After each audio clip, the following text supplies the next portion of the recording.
All right, so the pull. So we got all the different variations. Single arm row, pull down, pull up. We've talked about a lot of these different things already, which is why I kind of did an overview overall. We have the same two vectors is what I call them. That's what they're called for the most part. You have your horizontal vector and you have your vertical vector. It is literally the same thing we just talked about with push, now just with pull. But a lot of times you'll hear that. Which vector are you in? Within the physical therapy realm, you'll hear the expression range and the exposure range. But that's usually with just a PT that truly is really deep in the weeds on biomechanics. But I just like to give you all those touch points and pieces. So, cool. All right, so here's what's nice. When you're going through our checklist again, that's supposed to say pull at the top. It just never got edited, but I can tell you that because you can see the pull up in the row. But it's the same checklist. And this is why I decided to harp on that at the very beginning of like where the coaches look, where Ethan looks, where Day looks, where I look. Because again, the first thing is foot pressure, right? You're gonna look at it across the board. Where are the feet? Where are the eyes? What's the face doing? No matter what. So when we're looking at from a pull-up standpoint, so your vertical vector, one of the things I like to really focus on is not having the legs crossed. Does it really matter at the end of the day? Probably not. But what I'm trying to do, remember we were talking about if I create tension in one aspect of the body, rigidity creates stability. If I'm stable, I can produce force. I am less likely, and it's kind of hard to do without you actually being there, but if you cross your legs, it's hard to create tension throughout that lower part of your body. But if you think about a hollow body, Jake, when he was doing his imaginary presses, was doing it hollow body style. And I was like, heck yeah, that's what I would do too. I love that. But ultimately, what that does, you're in almost a banana shape, the inverse of a plank. And when you're doing the inverse of a plank, right, you're holding and you do that pull up, you can engage your glutes, you can engage your hamstrings, you can pull your toes up and engage your calves. You can go the whole 9 yards and create all this rigidity in the body, which means you're very stable. And you can just focus on that pull. Does that make sense? Yeah. So I usually try and teach people to not cross their legs or to not have their legs like behind them. The only time I do that personally is if I have a very heavy weight belt on and it has to kind of like allow me to have that extension position. But that's what happens a lot of times is if the legs aren't out in front and they're like tucked behind, we end up extended in this position and we're further away from the bar. So now we've just made it way harder for ourselves to actually do a pull-up, for us to actually use the lat the way it's designed. Now, individual preference, person, I'm gonna take what I can get. Does that make sense? Mm-hmm. Cool. Yeah, like even when you're like, I feel like some people who like just like are newer, you like see them the lat pull down and their legs are under, but they're like this. Absolutely. Yeah, you're like no like. Yeah. So yeah, you're like tuck them back. Yeah. Same thing you do with the bench. It's just a brilliant, drive tension. Or if they're out in here, that pad better be like you're driving up into it. Right. Which, yeah, same thing. So it's actually a really good insight. Same concept. And that's what's nice. Like these principles, these concepts, these cues, you just start learning them and then you find yourself, you're like, I literally can say the same 5 to 6 things. It's the overall basic principles. When we're talking very stabilized weight room strength training, it's almost always the same. So it's kind of nice, right? Row, feet flat, shoulder width apart for bent over rows, seated rows. Like for the most part, that's where we're going. We want that elbow to have a little bit of space off of the body. And the main reason you guys kind of felt that, what I'll watch more than anything else on anything within the horizontal vector of a row is what the glenohumeral joint is doing. So this is when you're watching rows. We've already talked about like what you're gonna be watching with squats and hinges and looking at progressions, regressions, and looking at the whole plan. The one thing I want you to watch for on rows is what the glenohumeral joint is doing. If I pull, you guys can even do it too, with my elbow extremely close to my body, and I keep going, what happens to this? Goes forward, right? Goes forward. So for the most part, then it comes up. If I keep going, because it has to. It's got to elevate in order for me to get anywhere. So I usually like tell people, I'm like, well, I mean, I don't want to train to look like this. Now, we want all those muscles to work. It's not like you're going to train that and you're going to look like that, but that helps it sink in. Because if I'm here, I'm less likely to get that full lat. to be able to fully engage. But if I have that elbow off the body a little bit, notice how your shoulder drops, and then I can come here, I'm not getting that glenohumeral joint to dump forward, where I can run into some issues where I've shut down some spacing and I could have, if somebody has any issues of pain, the word impingement gets thrown around. It's not an actually technically good word to use anymore, but somebody could feel like a sharpshooting, like what feels like impingement. So I want to create some space so I open up that glenohumeral joint. So I usually want the elbow to be a few inches off of my body. So watch where the elbow is, but more importantly, watch where the shoulder is and see if you're seeing any of that slide forward. A lot of times it could just be because they're too rounded, but then we get them here, flat back, nice neutral spine in that position, solves that problem. But you can get a lot more lat here than you can here. This is gonna go into the upper traps. Not a big deal if you're trying to train that, but watch where that shoulder is. So that's probably my biggest thing about the row that I clean up with almost everybody that's new. Make sense? Mm-hmm. Questions on it? When they're on the row machine, I see a lot of people bring their elbows in. The row machine being like the Concept 2 rowers, Yeah, or like the row. yeah. Okay. So like with the rowers, it's a very specific technique that you go with. But you row here, and you typically come here and you come up towards the sternum and then drop back down into an arc. So it should almost be like a finishing position here leaning back, but your elbows are usually by your side or parallel at best. And that's just gonna depend on wrist mobility. Let's say I'm doing a seated row, just feet in front, Yep. whatever. Yep. Do you, like, when you're looking at that shoulder joint, when you're going forward, do you think your shoulders should move at all? Do you know what I'm saying? Yeah, when you kind of let go. Yeah, because like sometimes I like go like this to feel a stretch in my back, and I don't know if that's like. Yeah, so what are you doing with that when you're doing that? Other than a stretch to your back, what is the stretch doing? My lats. Yeah, it's lengthening your lats. If we lengthen a muscle, we're able to get it through a broader range of motion, bigger range of motion. We can get a bigger contraction. We can build it bigger. Yeah, that's why I like feel it. Extension. So we teach that once somebody is ready. Okay. So for instance, when I start somebody off with a row, and it's mainly if that person has zero experience or a lot of instability, like they don't know where their body is in space, cool. Then I'll use my 3-point row as an example, right? I'll probably have their knee down on it on the bench so that they're fully supported or staggered. But I'll have them just pack the lat down in, and I'll do that by cueing, by tapping first, so they feel that, because naturally you kind of tighten up. And then I'll just pull the elbow to here. Why? I want to groove that pattern so the body knows where to go, knows how to own that, and we build some muscle. So we build some repetition, so the motor learning, we build some muscle. Life is good.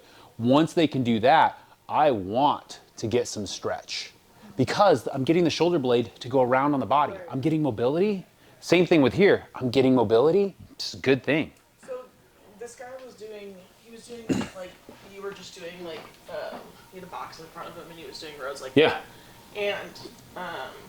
And, but Lizzie corrected him because, well, she didn't correct him, but he was, when he was going down, this arm was rotating like this. Yeah, into internal rotation. Right. And she was like, but she fixed him and like. Keep him neutral. Yes. Yeah. So But and I feel like then I'm like, I feel like I do that. and that can totally be fine, right? We talked about the punch being an internal rotation. The reason that a lot of times that is the next stage. So kind of like how we're doing our overhead press progression, same thing where I'll start here and I'll get them to own this. First it's this position, then it's this position, then it's this position. It's same thing. He may be ready. What happens a lot of times when people go for that reach is they're not getting a reach. We talked about this. My shoulder blade is moving on my rib cage. What they're getting is the shoulder blade is still stuck here and I'm actually just dropping my sternum. Yeah, because he said when Lizzie moved under this one, he actually said he felt it more in his lats. Right. He did. So that makes sense. Yeah. So if I am here, I'm moving through that range versus here. Well, again, what did I just do? Yeah.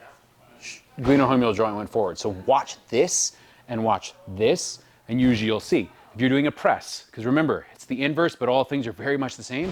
You don't want somebody doing a bench press to be like, oh, I'm really good, and then finish here. You're not hitting anything here. Just like you're not hitting anything here on the row. You want the stretch, but it needs to come from the lat, not just because you're lifting your shoulder up into your neck. Does that make sense? Yeah. So I'll watch where the glenohumeral joint is going on that. That's probably what Lizzie saw. She was like, oh, he's dropping for the stretch, but she probably saw this go forward, or she saw him round, which means his sternum dropped. So then he's just moving skeletal muscle, his skeletal system, but he's not actually getting a stretch. You know, it's the difference between bending and hinging. Yes, it's still a forward fold, but Ethan had no tension on his hamstrings. Okay. Same concept. Yeah. Helpful? Mm-hmm. Yeah. That was really good. And your question was really good too. Anything else? Okay, sweet. So that's the elbow position piece. The shoulder position, retract and depress, really works well for most, but it doesn't mean we can't like upwardly rotate. We want to be able to do all the things. We want as much movement variability as possible. We want people to have as many physical options to move in all planes of motion as possible. But it's that shoulder roll, this piece right here, that we're avoiding. You can see my mouse on there, right? Yeah, okay, cool. All right, again, pull checklist, forgive the error. Core engagement, same thing. Literally, cough, brace, right? So nothing is different there. Avoid swinging or excess body movements during pulls, right? So then that's where a lot of times, like, they'll just swing into motion, use the back, or swing down into motion. We want to actually control through that. With pulls, I'd say more than any other move. Maybe squats and like pull variations. And the main reason, when you're doing a pull, it's typically if that weight is dropping down, you don't have like a lot of beefiness around these joints. It's not like the leg to the same degree. And so what ends up happening a lot of times is people develop some form of tendinopathy or some form of bursitis. Like this is where a lot of these things start to happen. And it's because we need the muscle to be strong enough to pull on the tendon. And you're using like a heavy weight, people start getting heavy or start doing too many pull-ups. And these joints, they start to get beat up really fast. And so that's where that extra focus on controlling and not swinging or not excessively dropping and putting time under tension with that tempo is usually really important, right? So I'll watch that quite heavily and usually have people slow things down. If they're just like repping out, how often are they actually engaging those muscles, right? It's so easy to do with upper body compared to lower body, right? I just love that we have somebody slamming a ball every time we start this. Spine and torso, usually vertical, right? Neutral.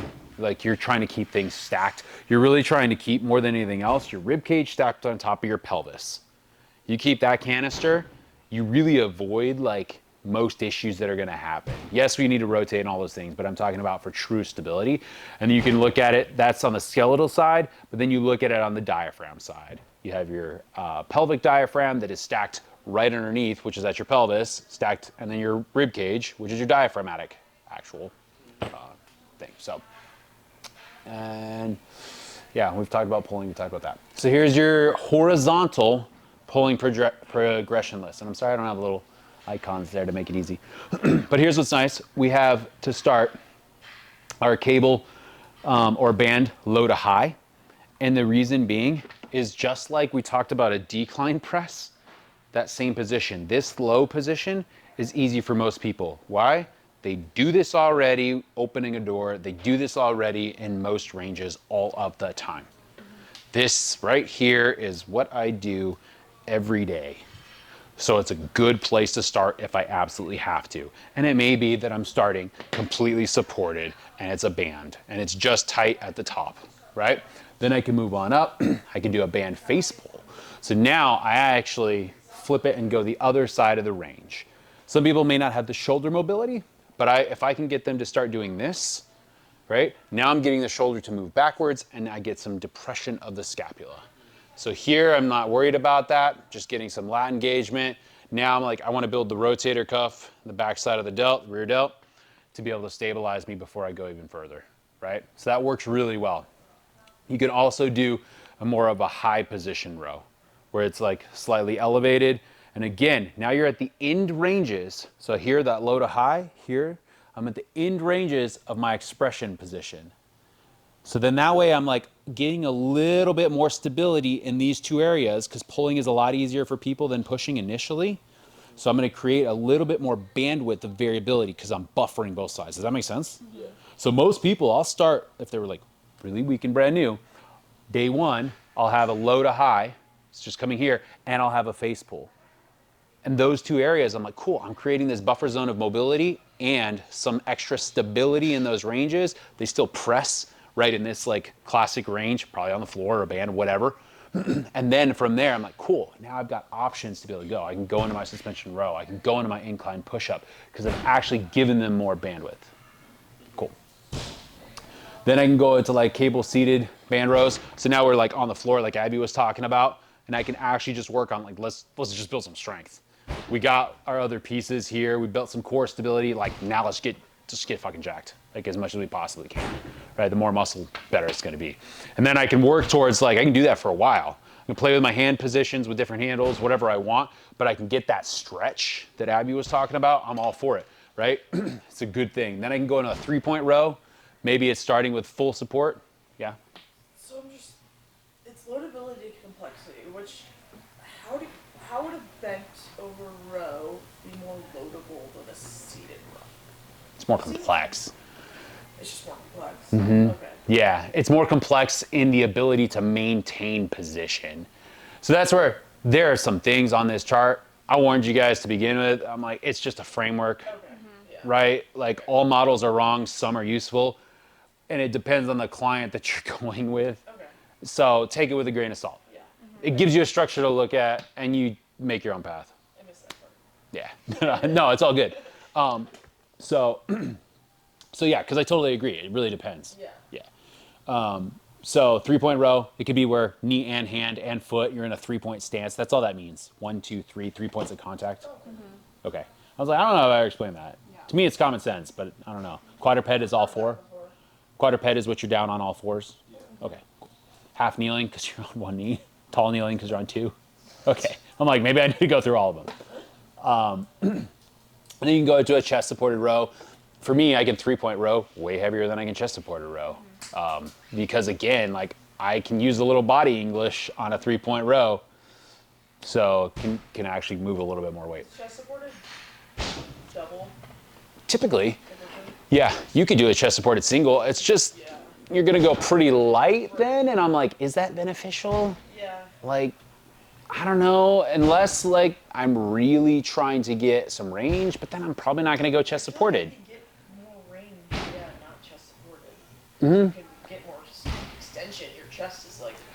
Absolutely, and you're usually not I going. feel like when you're on a bench, like it locks in your shoulder too, so you can't like, you know.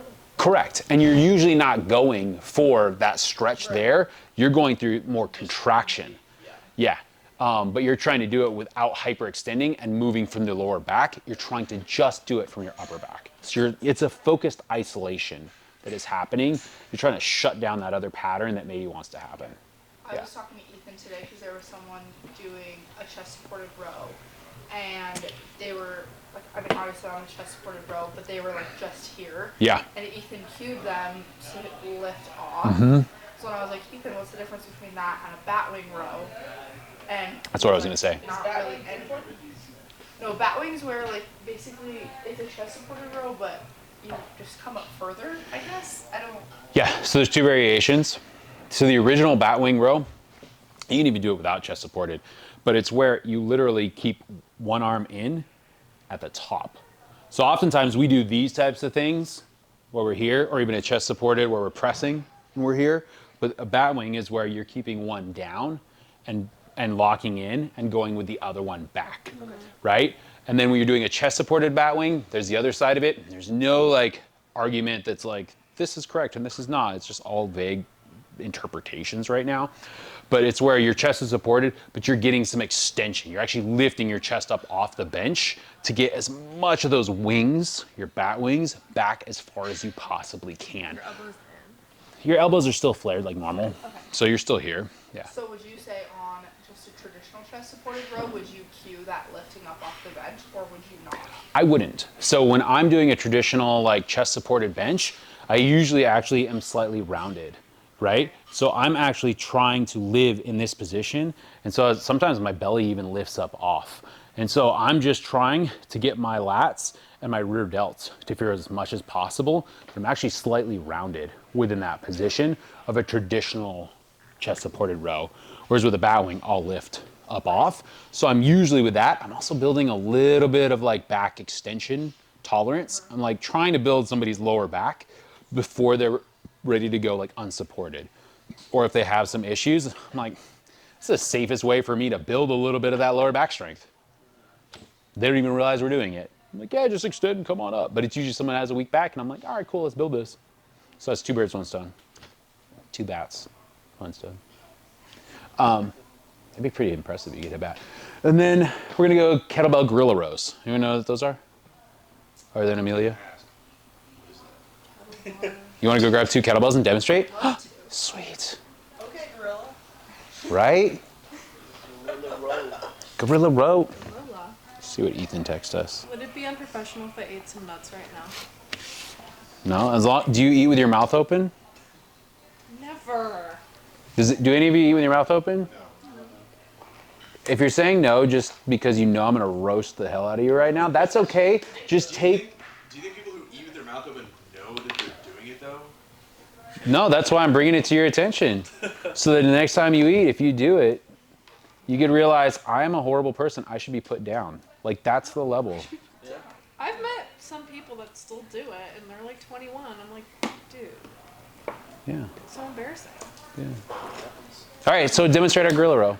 Gorilla time. So you're basically down in like. She's like, I don't have space. She's like, sorry, Jonathan. So you're down pretty much in your sumo. I like to keep my butt really low. You're kind of supposed to. And then you just lift up and rotate. And while you're actively pressing down into the opposite hand. Back forth, back forth. Good gorilla. What makes it gorilla? I don't know. Just a little like planted on the floor. Like, Probably, right? Because it's kind of that like primal, like, yeah.